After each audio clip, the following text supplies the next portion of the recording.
Hello बच्चों, आप सभी का स्वागत है आज के संडे टेस्ट में। और लास्ट वीक में हमने जितने भी क्वेश्चन किए उन सभी को मैंने बनाया यहाँ पर एक प्रैक्टिस सेट। और ये प्रैक्टिस सेट आपका 20 मार्क्स का है, ध्यान से देख लीजिए। और साथ इसका एक आप स्क्रीनशॉट ले लीजिए जिससे कि आप वीडियो को यहाँ पर रोक कर और ये सारे क्वेश्चंस आपको करके देखने हैं। और आपको यहाँ पे बताना है कि आपके 25 में से कितने मार्क्स आए। यहाँ पर टोटल आपके 20 क्वेश्चन हैं और ये 20 क्वेश्चन जब 25 मार्क्स के हैं, एक क्वेश्चन आपका 1.25 मार्क्स का होने वाला है। तो चलिए शुरू करते हैं। आज का एक प्रैक्टिस सेट पूरा लगाएंगे। और बच्चे आपको बता दूं, अगर आपको सिलेक्शन चाहिए ना तो इस तरह क्वेश्चन आपको प्रैक्टिस सेट करने चाहिए। और मैथ में अगर आपके 25 में से 23 नंबर आ रहे हैं, 25 में से आपके 23 नंबर आ रहे हैं तो आप सेफ होकर 23 से कम नंबर आ रहे हैं तो आपको बहुत ज़्यादा मेहनत करनी है, क्योंकि ये पेपर नहीं है। ये अगर आपने पास कर लिया तो आपकी दिशा दशा सब बदल जाएगी, पूरी लाइफ यहाँ से चेंज हो जाएगी। तो बहुत सीरियस होकर अच्छे से मेहनत करें इसके लिए। तो चलिए शुरू करते हैं आज का प्रैक्टिस सेट। और एक एक क्वेश्चंस को हम ध्यान से करेंगे और साथ ही इसको समझते हुए भी चलेंगे, जिससे कि जिस बच्चे को प्रैक्टिस सेट में क्वेश्चन नहीं आ रहे हैं उसको भी बहुत अच्छे समझ में आ जाएंगे। तो क्वेश्चन नंबर 1 है आपका कि 1 + 1/10 + 1/100 + 1/1000 को आपको सरलीकरण का दशमलव रूप क्या होगा। तो मैंने आपको बताया था बच्चे लास्ट क्लास में कि 1/1/10 हुआ, फिर 1/100 और फिर 1/ आपका 1000 है। यहाँ पर कोई भी जीरो बीच में मिस नहीं है। तो ऐसी कंडीशन में अगर इसको दशमलव लिखेंगे तो जो बिना आपका 10 का नंबर है उसको नॉर्मली ऐसे, और जहाँ से अपॉन में 10 लिखना शुरू होता है उसके बाद आपको डेसिमल लगाना है और ऊपर के नंबर लिख देने हैं 1.111। तो आपका आंसर हो जाएगा 1.111। ऑप्शन नंबर 2 आपका राइट आंसर है।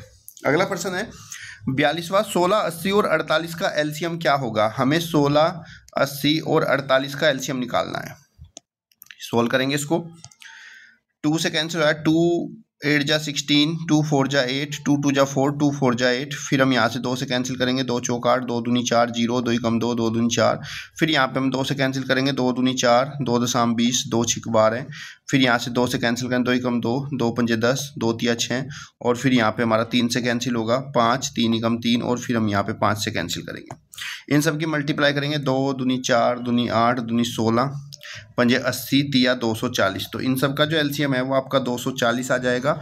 ऑप्शन नंबर 3 आपका राइट आंसर है। अगला प्रश्न देखिए, क्वेश्चन नंबर 43। और ये वो सवाल हैं जो बच्चे आपके पेपर में हर साल आने वाले हैं और इनमें से भी कुछ क्वेश्चन आपको मिल जाएंगे। सरल कीजिए, ये आपको दिया गया है 0.50 प्लस 0.15 को भाग करना है 0.05 से और फिर इसकी गुणा करनी है 2/7 से। आप इसको यहाँ पे सोल्व करेंगे तो देखो, सबसे पहले बोर्ड मास का नियम क्या है, पहले हमें भाग करना है, भाग के बाद अगर गुणा है तो गुणा करनी है, फिर जोड़ना है और फिर आपको जोड़ना है, फिर घटाना है। उसके बाद ही आप अगर ब्रैकेट है तो पहले आप छोटा ब्रैकेट सोल्व करोगे, फिर बड़ा और फिर उससे बड़ा। अब यहाँ पे हमारा क्या है, पहले देखो ब्रैकेट है और ब्रैकेट के अंदर हमारा डिवाइड है, तो पहले हम इसको भाग करेंगे। और डिवाइड करते हुए ध्यान दो, यहाँ पे 2 डिजिट के बाद डेसिमल है और यहाँ भी 2 डिजिट के बाद डेसिमल से डेसिमल कट जाएगा। तो ये आपको हो जाएगा 0.50 प्लस 15 को 5 से भाग करेंगे, 5 तिये 15, तो प्लस में 3 आएगा, फिर ब्रैकेट और उसके बाद हम लिखेंगे 2/7।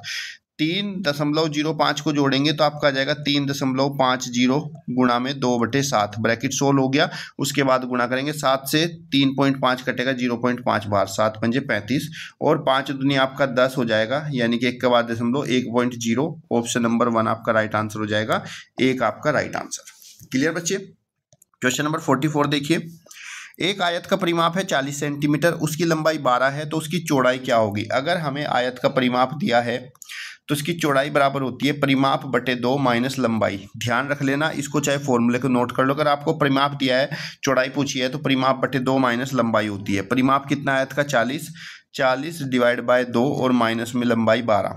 2 से 40 कटेगा 20 बार, 20 दूनी 40, 20 में से 12 गए आपका 8। सो लंबाई हमारे पास 8 सेंटीमीटर। ऑप्शन नंबर 4 आपका राइट आंसर। यहीं पर बच्चे मान लीजिए इसमें आपको लंबाई पूछ लेता, चौड़ाई दी जाती, तो फॉर्मूला सेम रहेगा, लंबाई बराबर परिमाप को 2 से भाग करो और माइनस चौड़ाई कर देंगे तो लंबाई आ जाएगा। ठीक है, फॉर्मूले के नोट भी करते चलो, जहाँ जहाँ नया फॉर्मूला आ रहा है या नई ट्रिक आ रही है उसको आप नोट करते चलना। अगला प्रश्न है आपका, एक साबुन के केस की लंबाई, चौड़ाई और ऊंचाई दी हुई है। ठीक है, साबुन का केस किसको बोलते हैं, जिसमें साबुन रखी जाती है। ठीक है, तो ये इस तरह का आपका एक साबुन का केस है और इस साबुन के केस की लंबाई है 7 सेंटीमीटर, चौड़ाई है 5 सेंटीमीटर और इसकी ऊंचाई की बात करें तो ऊंचाई है 2.5 सेंटीमीटर। है और 56 सेंटीमीटर लंबे, 40 सेंटीमीटर चौड़े और 25 सेंटीमीटर ऊंचे कार्ड बॉक्स में कितने साबुन रखे जा सकते हैं। तो हमारे पास एक बड़ा सा बॉक्स है ऐसा, इस बॉक्स में हमें बताना है कितने साबुन, ये इस तरह के साबुन इसमें कितने रख सकते हैं, जबकि इसकी भी हमें क्या दी हुई है, लंबाई चौड़ाई ऊंचाई दी है 56 सेंटीमीटर, इसकी लंबाई है 56 सेंटीमीटर और इसकी चौड़ाई है 40 सेंटीमीटर और ऊंचाई है 25 सेंटीमीटर। अब भाई कैसे पता करेंगे कि इस बड़े से बॉक्स में ये छोटे छोटे कितने साबुन रखे जाते हैं। तो इसके लिए बहुत ही सिंपल सा मेथड मैंने आपको बताया था। सबसे पहले चेक करो यूनिट, क्या सबके यूनिट समान है। देखो ये सेंटीमीटर में है, ये भी सेंटीमीटर में, ये भी सेंटीमीटर। बक्से की लंबाई देखो तो ये भी सब सेंटीमीटर में है। ये छोटी छोटी बातें आपको ध्यान रखनी है। अब हम बताएं कितने साबुन आएंगे, तो कुल साबुन की संख्या के लिए क्या करेंगे, कुल साबुन की संख्या बराबर जो बड़े वाला बॉक्स है, जो बड़ा बॉक्स है उसका आयतन, यानी कि बॉक्स का आयतन और बटे में साबुन का आयतन, बॉक्स के आयतन को साबुन के आयतन को भाग कर देंगे। और आयतन बराबर क्या होता है, लंबाई गुणा चौड़ाई गुणा ऊंचाई। तो यहाँ पे आपको पूरी गुणा नहीं करनी, बस इनकी वैल्यू रखो। बॉक्स की लंबाई कितनी है 56, चौड़ाई है आपकी 40 और ऊंचाई है 25। वैसे ही साबुन की जो लंबाई है वो 7 है और चौड़ाई है 5 और ऊंचाई है 2.5 सेंटीमीटर। अब इसको यहाँ से हल कर दो। 7 से 56 कटेगा 8 बार, 7 8 56, 5 से 40, 5 8 40 हो गया। दशमलव हटा के ऊपर जीरो लगाएंगे, 25.250। तो टोटल साबुनों की संख्या हो जाएगी 8 गुणा 8 गुणा 10, 8 64.640। तो इस बॉक्स के अंदर टोटल 640 साबुन आएंगे। ऑप्शन नंबर 2 आपका राइट आंसर। कभी भी आपको कहा जाए कि भाई कोई भी बड़ा बक्सा दे दे, कोई बड़ा कमरा दे दे, उसकी नाप दे दे, उसके अंदर छोटी छोटी कितनी चीज़ें आएंगी, तो बड़े वाली जो भी आपकी आकृति दी है उसका आयतन को भाग करेंगे छोटी वाली के एक के आयतन से, आपका आंसर आ जाएगा। ये बात भी नोट कर लेना। अगला प्रश्न है, एक दंड चार्ट दिया है, एक आलेख दिया है, इसमें से आपको कितने अभ्यर्थियों ने 20 से अधिक अंक प्राप्त किए हैं। 20 से अधिक, तो यहाँ पे नीचे की तरफ अंक दिए हैं और ऊपर की तरफ आपको विद्यार्थी दिए हैं। तो 20 से अधिक वाले अभ्यर्थी ये हो गए 7, तो हो गए ये वाले। उसके बाद ये सब, ये 20 से ऊपर वाले सब 20 से ज़्यादा होंगे। ये हो गए आपके 4, फिर ये हो गए आपके 2 और ये हो गया आपका 1 स्टूडेंट। तो 7 4 11 12 13 और 1 14। तो 14 विद्यार्थी ऐसे जिसने 20 से ज़्यादा अंक प्राप्त किए हैं। ऑप्शन नंबर 4 आपका राइट आंसर हो जाएगा। ध्यान देना, उसने 20 से अधिक की बात करी है, तो ये वाला जो है ना 10 से 20, ये आपका 20 से कम वाला है। 20 और 20 से अधिक वाले यहाँ से शुरू होंगे। ऑप्शन नंबर इससे 20 से 30 वाले से आगे आगे जितने भी हैं 20 से अधिक वाले हैं। 20 वाले को काउंट मत कर लेना, क्योंकि 10 से 20 का मतलब है यहाँ पे 19 तक के विद्यार्थी आपको मिल जाएंगे। अगला प्रश्न है, मोहन ने एक बैल 480 रुपये में खरीदा, ये इसका कॉस्ट प्राइस हो गया 480 रुपये, और उसे कितने में बेचे। सेलिंग प्राइस आपको बताना है कितने में बेचे कि उसको लाभ हो जाए कितना, 12% का। तो बच्चे अगर हम सेलिंग प्राइस की बात करें, विक्रय मूल्य बराबर क्या होता है आपका 100 प्लस लाभ प्रतिशत। नोट कर लेना, 100 प्लस लाभ प्रतिशत बटे में 100 और गुणा में आपका क्रय मूल्य होता है। तो लाभ प्रतिशत आपका कितना है 12, तो 100 में 12 जोड़ेंगे 112 गुणा 480 डिवाइड बाय आपका 100 हो जाएगा। यहाँ से इसको हल कर लेंगे, 0 से 0 आपका कैंसिल हो जाएगा। और भाई 2 से 2 दूनी 4, 2 चौक 8, 2 पंजे 10, ये आ जाएगा आपका 112 गुणा 24 बटे 5। 112 की गुणा कर लेना 24 से, 4 दूनी 8, 4 एकम 4, 4 एकम 4, 2 दूनी 4, 2 एकम 2, 2 एकम 2, 8, 4 4 8, 4 2 6 2, 2668 भाग 5, 5 से इसको भाग कर देंगे, 5 5 25, 5 तिया 15 और बचे कितने 5 7 35, 5 6 30, 537.60। ऑप्शन नंबर 3 आपका राइट आंसर हो जाएगा। फॉर्मूला नोट कर लेना, सेलिंग प्राइस विक्रय मूल्य बराबर होता है 100 प्लस लाभ प्रतिशत गुणा सीपी। अगर यहाँ पे लाभ की जगह हानि होता तो सूत्र बन जाता 100 माइनस हानि प्रतिशत। बस इतना ध्यान रखना, बाकी सेम ही रहेगा। जहाँ पर हानि होगी वहाँ पे आपको माइनस लगा देना और जहाँ पे लाभ होगा वहाँ पे आपको प्लस लगा देना है। अगला सवाल है, इन संख्या से बनी 1 0 3 4 5 से बनी सबसे छोटी विषम संख्या। विषम संख्या देखो, ये तो समय से तो हटाई दो। अब ये 3 संख्या बची, ये 10,345, ये 453 और ये 543। तो सबसे छोटी संख्या यही है 10,345। ऑप्शन नंबर 1 आपका राइट आंसर हो जाएगा। क्वेश्चन नंबर 49 है, ये आपको दिया है यहाँ पे 56, फिर यहाँ पे एक स्टार बना दिया, 8 9 0 में स्टार की जगह पे कौन सी संख्या रखे हैं जो 3 से पूरी पूरी कट जाएं। 3 से कटने का नियम क्या है कि सभी संख्याओं का जो योग है वो 3 के पहाड़े में आना चाहिए। तो मैं सभी संख्याओं के अंकों का योग करूंगा 5 + 6 + 8 + 9 + 0। प्लस करेंगे इनको 6 5 11, 11 और 9 आपका 20 और 8 28। तो इन सबको प्लस करके आया मेरे पास 28। अब मुझे क्या करना है, 28 में ऐसी कौन सी संख्या जोड़ूं कि ये 3 के पहाड़े में आ जाए। तो 3 का अगर हम पहाड़ा पढ़ेंगे तो 3 9 27, 3 दशम 30। 28 के बाद जो अगली संख्या आती है वो 30 आती है, तभी जो है 3 से कट सकता है। तो 28 में कितना प्लस करें कि 30 आ जाए। तो 28 में हम क्या करेंगे, 2 प्लस करेंगे तो आपको मिल जाएगा कितना, 30। ऑप्शन नंबर आपका 3 राइट आंसर हो जाएगा। ठीक है, हम क्या करेंगे, सभी अंकों को पहले ऐड करेंगे, ऐड करके देखेंगे संख्या कितनी आई है। फिर हम जो भी संख्या आएगी, ये जो संख्या है आपकी 28, इस संख्या में कितना जोड़ें कि ऐसी संख्या बने जो 3 के पहाड़े में आती है। तो 28 के बाद 3 के पहाड़े में आता है 30। तो हम क्या करेंगे, 2 इसमें प्लस करना पड़ेगा 30 लाने के लिए, इसलिए वो संख्या 2 ही हो जाएगी। क्लियर बच्चे। अगला प्रश्न देखिए, क्वेश्चन नंबर 50।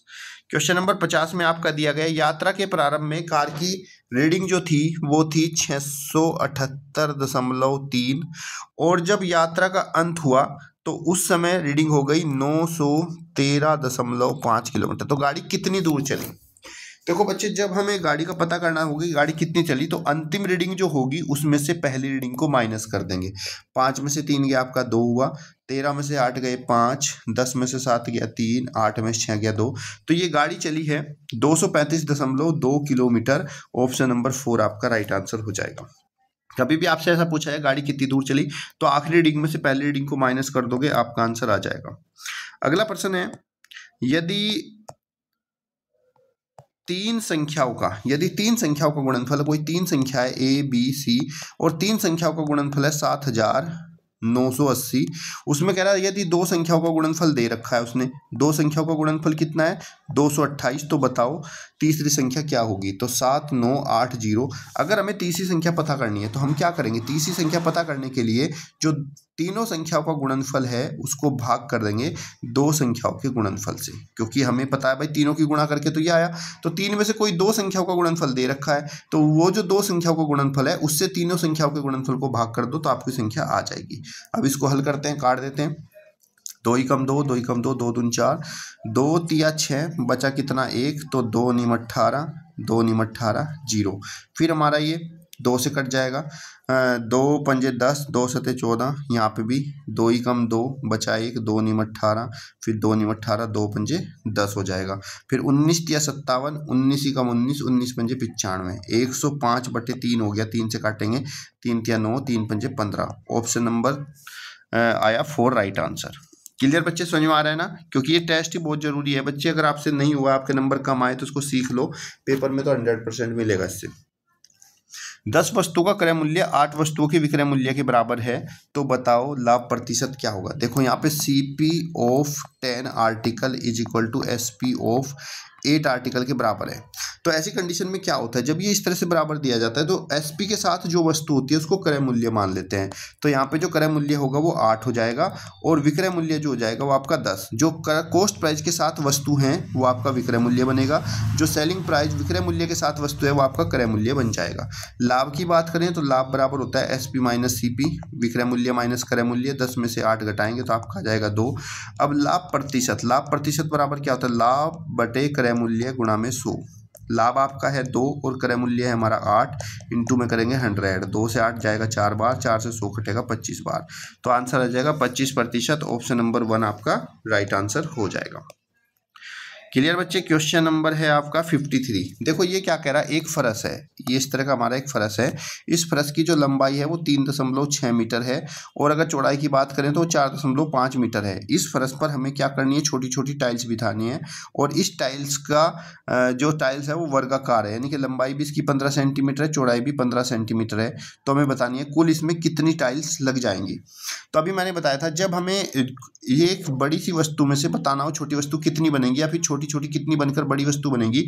तो उसके लिए क्या करेंगे, यहाँ पे हमें बतानी है कुल टाइल की संख्या। तो कुल टाइल अगर हमें निकालनी है तो टोटल टाइल क्या हो जाएंगी, फर्श का क्षेत्रफल, जो हमारा टोटल फर्श है उसका क्षेत्रफल निकाल लेंगे और उसको भाग कर देंगे एक टाइल के क्षेत्रफल के। लेकिन एक बात ध्यान रखनी पड़ेगी, ये है हमारा सेंटीमीटर में, यहाँ पर ये क्या है हमारा सेंटीमीटर में है, जबकि ये हमारा मीटर में। तो यूनिट हमें समान बनानी पड़ेगी, तो मीटर को भी सेंटीमीटर में बदल लो।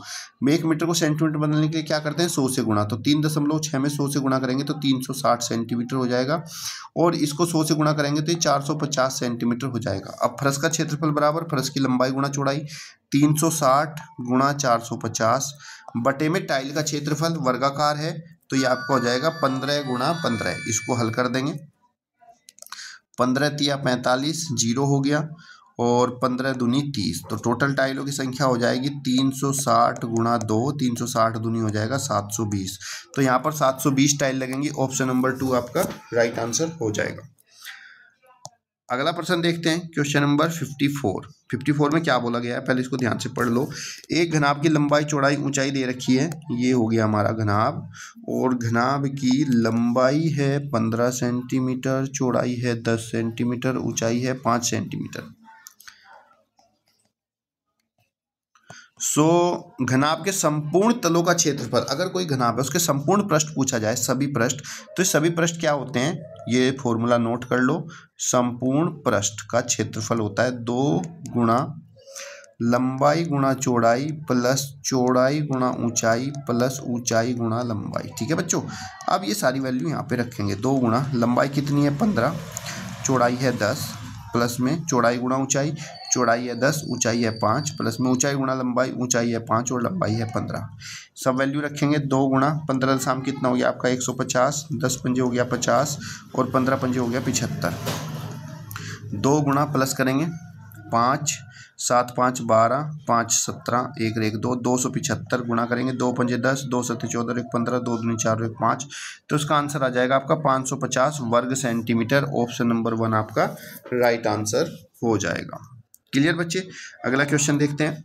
240 का 80%, तो 240 गुणा 80 भाग 100 कर दो, और 400 के 35% से कितना अधिक है, कितना अधिक है ये बताना है। तो पहले इसको हल कर लो, 0 से 0 काट दो, 0 से 0, 8 चौक 32, 8 दूनी 16 और 3 19, 192 आ गया। फिर दूसरा कह रहा है 400 के 35%, 400 गुणा 35 बटे 100, ये भी निकाल लो। 100 से 400 4 बार गया, 4 पंजे 20, 4 तिया 12, 13 14, 140 हो गया। अब हमें बताना ये इससे कितना अधिक है, तो इसमें से माइनस कर दो, 192 माइनस 140, 2 9 में से 4 गया 5, तो ये इससे 52 अधिक हो जाएगा।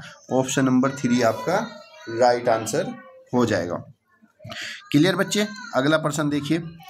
संख्या 3 7 8 00 के अभाज्य गुणनखंड क्या होंगे। तो आपको क्या करना बच्चे, 0 छोड़ दो अगर लास्ट में 0 है। 378 के अभाज्य गुणनखंड कर लो। 378 के अभाज्य गुणनखंड करेंगे, 2 ही कम 2 बचा 1, 2 8 16, 2 निम 18, फिर 3 6 18, 3 तिया 9, 3 दूनी 6, 3 ही कम 3, 3 7 21 और 7 ही कम 7।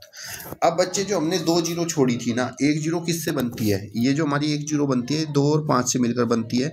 तो 2 गुणा 5, 2 गुणा 5 इसके साथ में और लग जाएंगे। तो अगर हम टोटल अभाज्य संख्या की बात करें तो हमारे पास 2 इंटू 2 इंटू 2 इंटू में 5, एक 2 ये भी है, और इंटू में आपका 3 into 3 into 3 into 3 into 7 into 5 हो जाएगा। तो फाइनली हमारे जो अभाज्य गुणनखंड होंगे वो जाएंगे हमारे 2 जो है वो कितने टाइम आ गया, 1 2 3 टाइम 2 आ गया, 3 टाइम 2 आ गया, 3 टाइम 3 आ गया, 2 बार 5 और 1 7। ऑप्शन नंबर आपका 2 जो है राइट आंसर हो जाएगा। अगला प्रश्न है आपका 0.05% का मान कितना होगा। तो ये है बच्चे आपका 0.5%, इसका मान पूछ रहा है। तो बच्चे जब हम ये प्रतिशत का मान हटाते हैं तो दी गई संख्या को प्रतिशत का मान हटाते हैं तो 100 से क्या कर देते हैं, भाग कर देते हैं। जब 100 से भाग करेंगे बच्चे तो हमारे पास 2 जीरो हैं, तो ये दशमलव 2 बार और इधर शिफ्ट हो जाएगा, यानी कि अभी यहाँ पे दशमलव है तो ये हो जाएगा 0 0 1 2 और फिर यहाँ पे 5। तो आंसर आ जाएगा 0.005। ऑप्शन नंबर 2 आपका राइट आंसर हो जाएगा। अगला प्रश्न है 1 से 100 तक लिखने में 9 कितनी बार आएगा। तो अगर हम 1 से 100 तक किसी भी संख्या को ढूंढते हैं तो वो हमेशा 20 बार आती है। ऑप्शन नंबर 2 आपका राइट आंसर हो जाएगा। अगला प्रश्न है आपका इन संख्याओं का योग क्या है। जब हम किसी भी संख्याओं को प्लस करते हैं, जैसे हमारा 13.3 है, तो हमें याद रखना होता है कि दशमलव के नीचे दशमलव रखो, बाकी अंक हम कहीं भी रख लें, कोई फर्क पड़ने वाला नहीं है। लेकिन बस दशमलव के नीचे दशमलव और अंक के नीचे अंक होना जरूरी है। अगर आप ऐसे लिखोगे कभी कोई गलती पेपर में नहीं हो सकती है। देखो मैंने लिखा दशमलव के नीचे दशमलव, अब प्लस कर दो, 3 3 6 हो गया, 3 3 आपका 6 हो गया, 3 3 आपका 6 हो गया, 3 3 आपका 6.3 और 1 4 और 1 5 और 1 6 और ये तो आंसर आ जाएगा 16.4 टाइम्स 6, 16.4 टाइम्स 6। ऑप्शन नंबर 4 आपका राइट आंसर हो जाएगा। अगला है निम्न में से कौन सी अभाज्य संख्या है। भाज्य संख्या जो किसी से नहीं कटती। भाई 91 में तो आपका आ जाता है 13 और 7 के पहाड़े में, तो ये आपकी अभाज्य संख्या नहीं है। 93 में भी आपका 3 से कट जाएगा, यह अभाज्य संख्या नहीं है। 97 जो किसी से नहीं कटता, तो यही आपकी अभाज्य संख्या हो जाएगी। ऑप्शन नंबर 3 और 4 भी आपका 19 से कट जाता है, तो यह अभाज्य संख्या नहीं है। ऑप्शन नंबर 3 आपका राइट आंसर हो गया। अब बच्चे मुझे कमेंट बॉक्स में बताओ आपके इसमें कितने मार्क्स आए हैं आज के पेपर में। ये जो आपने आज टेस्ट किया है, इस टेस्ट में जो 2026-27 के लिए मोस्ट इम्पोर्टेंट है, इसमें आपके 25 में से कितने नंबर आए, कितने लोग सेफ जोन में है, क्योंकि यहाँ पर ये 20 क्वेश्चन थे और एक क्वेश्चन आपका 1.25 मार्क्स का था। ठीक है, तो ये टेस्ट आपका बहुत इंपॉर्टेंट है। अगर आप टेस्ट लगाते रहोगे हर वीकली और घर पे डेली, तो आपको कोई हरा नहीं सकता, 100% आपका सिलेक्शन हो जाएगा। चलिए आज की क्लास यहीं पे एंड करते हैं, तब तक के लिए धन्यवाद। जय हिंद, जय भारत।